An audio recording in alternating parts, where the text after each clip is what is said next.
സംസ്ഥാനത്തിന്റെ സമ്പദ് വ്യവസ്ഥയുടെ നട്ടെല്ലാണ് സഹകരണ സംഘങ്ങളെന്ന മുഖ്യമന്ത്രി പിണറായി വിജയൻ. ജനങ്ങൾ അർപ്പിച്ച വിശ്വാസം കാത്തുസൂക്ഷിക്കുന്ന പ്രവർത്തനങ്ങൾ ഉറപ്പാക്കുമെന്നും മുഖ്യമന്ത്രി പറഞ്ഞു.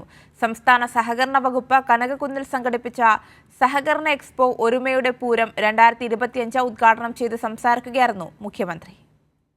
സംസ്ഥാനത്തിന്റെ സകല മേഖലകളിലും സഹകരണ സംഘങ്ങൾ വ്യാപിച്ചു കിടക്കുകയാണ്. സംസ്ഥാന രൂപീകരണ സമയത്ത് കേവലം 3000 സഹകരണ സംഘങ്ങളാണ് ഉണ്ടായിരുന്നത്. എന്നാൽ ഇന്ന് 23,000 സഹകരണ സംഘങ്ങൾ കേരളത്തിലുണ്ടെന്നും സഹകരണ മേഖലയിലെ നിക്ഷേപം 2.5 ലക്ഷം കോടിയായി വർദ്ധിച്ചതായും മുഖ്യമന്ത്രി പിണറായി വിജയൻ പറഞ്ഞു. സംസ്ഥാന സഹകരണ വകുപ്പ് കനകക്കുന്നിൽ സംഘടിപ്പിച്ച സഹകരണ എക്സ്പോ ഒരുമയുടെ പൂരം 2025 ഉദ്ഘാടനം ചെയ്ത് സംസാരിക്കുകയായിരുന്നു മുഖ്യമന്ത്രി. നമ്മുടെ സഹകരണ സംഘങ്ങളും അതിന് നേതൃത്വം നൽകുന്നവരും പ്രത്യേകമായി ശ്രദ്ധിക്കേണ്ട ഒരു കാര്യം, നമ്മുടെ നാടിൻ്റെ സാമ്പത്തിക വ്യവസ്ഥയുടെ നട്ടെല്ലായി പ്രവർത്തിക്കുന്ന ഒന്നാണ് നമ്മുടെ സഹകരണ സംഘങ്ങൾ.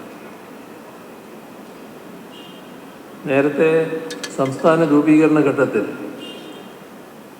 3000-ഓളം സഹകരണ സംഘങ്ങൾ മാത്രമാണ് സംസ്ഥാനത്തുണ്ടായിരുന്നു.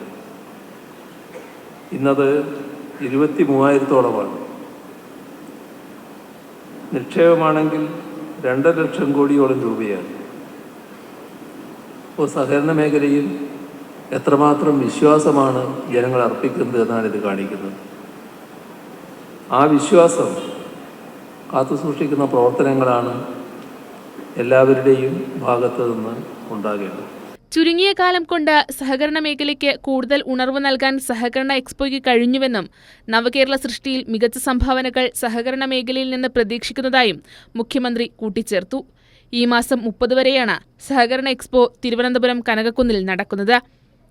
കൈരളി ന്യൂസ്, തിരുവനന്തപുരം.